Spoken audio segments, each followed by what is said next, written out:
নমস্কার বন্ধুরা, আমি ভাবনা। আজকে সত্যজিৎ রায়ের জন্মদিনে তোমাদের জন্য নিয়ে এসেছি প্রফেসর শঙ্কুর এক অনবদ্য গল্প। শিশু সাহিত্যের সঙ্গে ভূতের কিন্তু একটা দারুণ যোগাযোগ। তাই আজকে আমি তোমাদেরকে যে গল্পটা শোনাবো সেই গল্পটার নাম প্রফেসর শঙ্কু ও ভূত। এখন প্রফেসর শঙ্কুর সম্পূর্ণ সিরিজ কিন্তু তোমরা গল্প আসনে শুনতে পাবে, কিন্তু তার আগে আজকে স্পেশাল পর্ব। একদিন হঠাৎই ত্রিলোকেশ্বর শঙ্কুর ইচ্ছে হলো যে তিনি ভূত দেখতে চান। তার সাথে কোনো ভূতের ডাইরেক্ট দেখা হয়নি, যেহেতু সেই জন্য বৈজ্ঞানিক উপায় যদি কিছু থাকে তাহলে সেটা তিনি কিন্তু নিজেই আবিষ্কার করতে ইচ্ছুক। এখন শুধুমাত্র রাসায়নিক আর যন্ত্রপাতিতে তো ভূত আসবে না, তার জন্য দরকার কনসেন্ট্রেশন। তো সেই পদ্ধতি অবলম্বন করে প্রফেসর শঙ্কু আবিষ্কার করলেন একটা যন্ত্র। সেই যন্ত্রটার নাম স্পেকট্রোস্কোপ। তো এই নতুন যন্ত্র এরকমই একটা ধাতুর হেলমেট রয়েছে, আর তার থেকে দুটো বৈদ্যুতিক তার বেরিয়েছে। একটা কাচের পাত্রে তামার তৈরি একটা তরল সলিউশনের মধ্যে চোবানো দুটি তামার পাতের সঙ্গে এই বৈদ্যুতিক তার দুটোকে যোগ করতে হবে। হঠাৎ করে দেখলে অ্যাসিড ব্যাটারি মনে হতে পারে, কিন্তু সলিউশনটা যেটা অনেক রকম মাল মশলা দিয়ে যেটা তৈরি করা হয়েছে তার প্রধান উপাদান হলো শ্মশান সংলগ্ন চিতার ধোঁয়ার পরিপুষ্ট কিছু গাছের শিকড়ের রস। এখন এই সলিউশন গ্যাস আগুনে গরম করলে একটা সবুজ রঙের ধোঁয়া বের হতে থাকবে এবং সেই ধোঁয়ার কুণ্ডলীর মধ্যে ভূত আবির্ভূত হবে।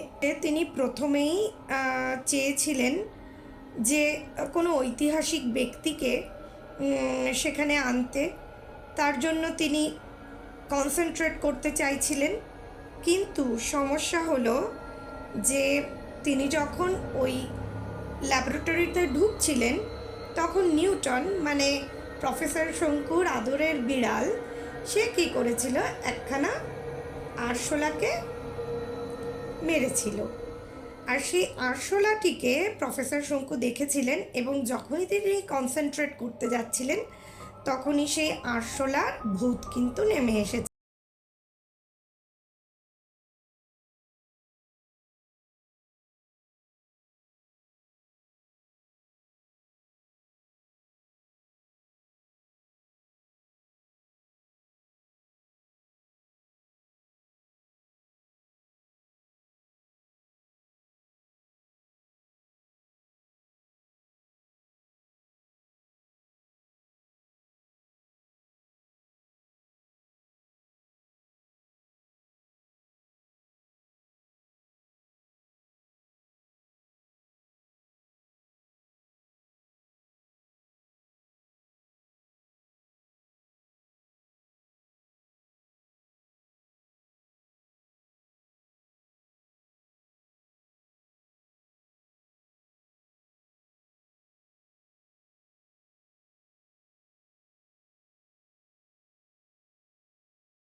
শঙ্কু তার প্রহ্লাদকে ডাকলেন।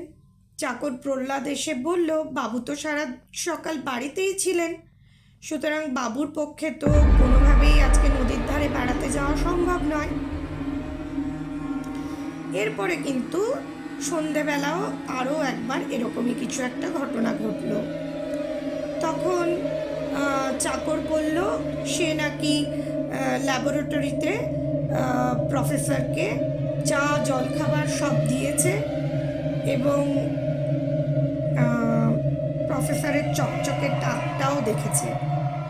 সুতরাং প্রফেসর শঙ্কু বুঝলেন যে একজন নয়, অনেকজন মানুষই তাকে নানান জায়গায় দেখতে পাচ্ছেন। রাত্রে খাবার পর ল্যাবরেটরিতে না গিয়ে প্রফেসর শঙ্কু কিন্তু একবার পারলেন না।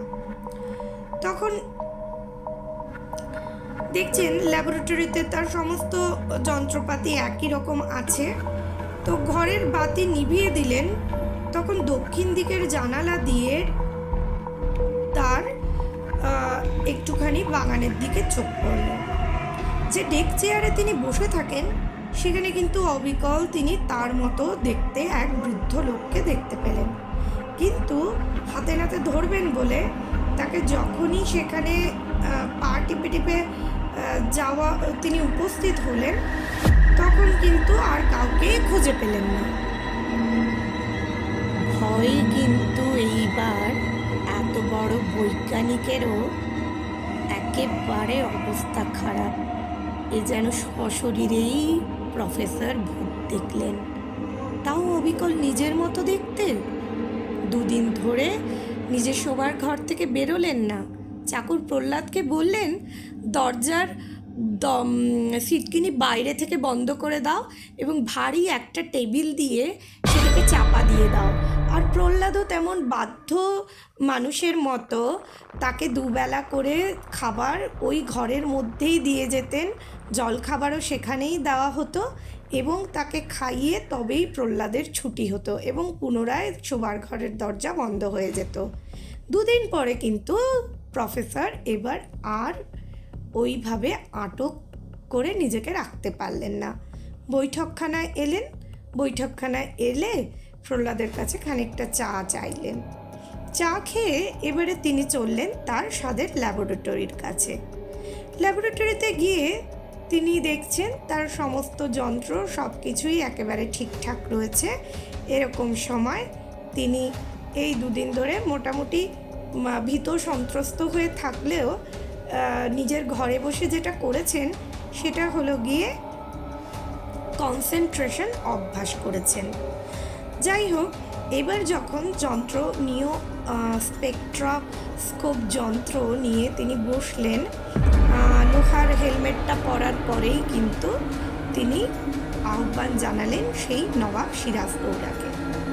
নবাব সিরাজদৌল্লার কিন্তু সম্পূর্ণ মূর্তি সেখানে কিন্তু আবিষ্কৃত হলো না, কারণ বেশিরভাগ সময়ই শঙ্কু তাকে আবক্ষ মূর্তি প্রতিকৃতি দেখেছেন, সেই জন্য সেই আবক্ষ প্রতিকৃতি সেই কুণ্ডলীর মধ্যে ফুটে উঠল।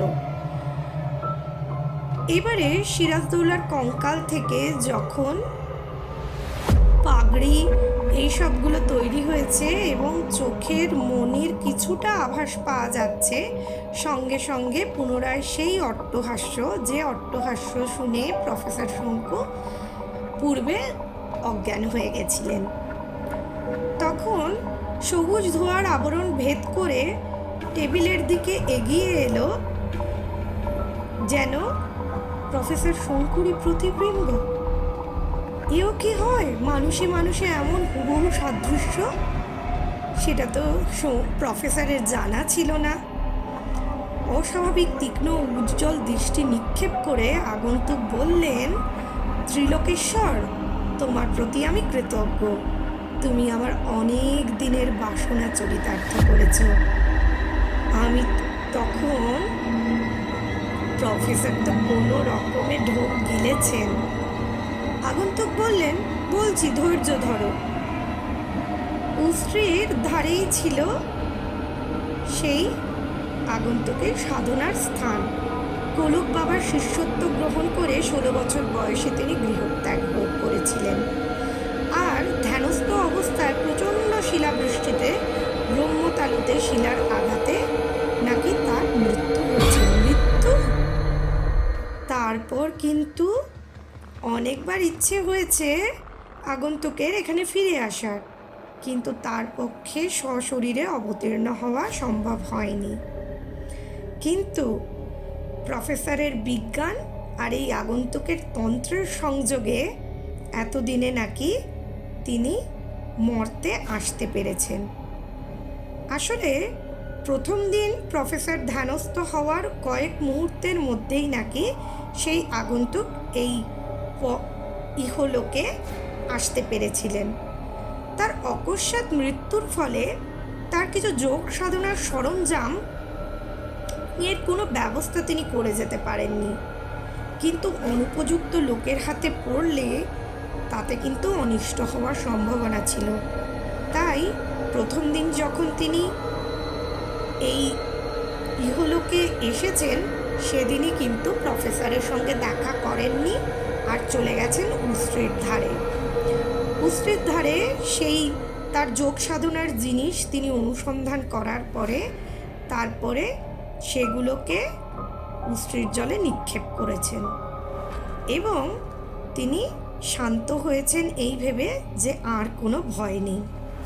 এরপরে তিনি বললেন যে প্রফেসর, তুমি কেন ম্লেচ্ছর ধ্যান করছো?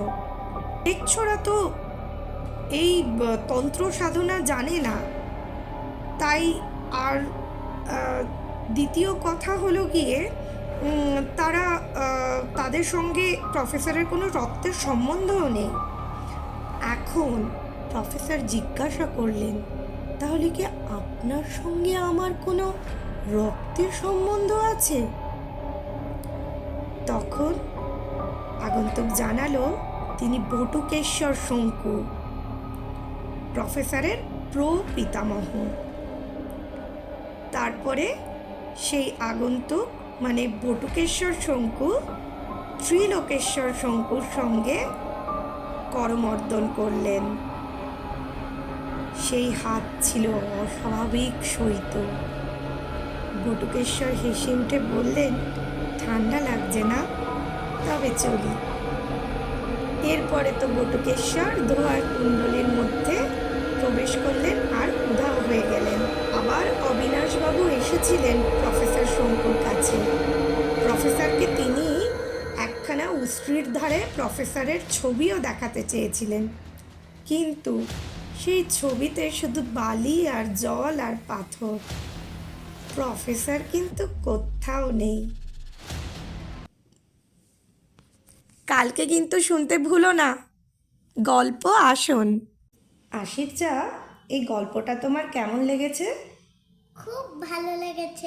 বন্ধুরা, যদি তোমাদেরও এই গল্পগুলো ভালো লাগে তাহলে লাইক, সাবস্ক্রাইব আর শেয়ার করে কমেন্টে দাঁড়াও কি কি নতুন গল্প শুনবে। ঠিক, তাড়াতাড়ি জানাও আমাদের কি কি নতুন গল্প শুনবে।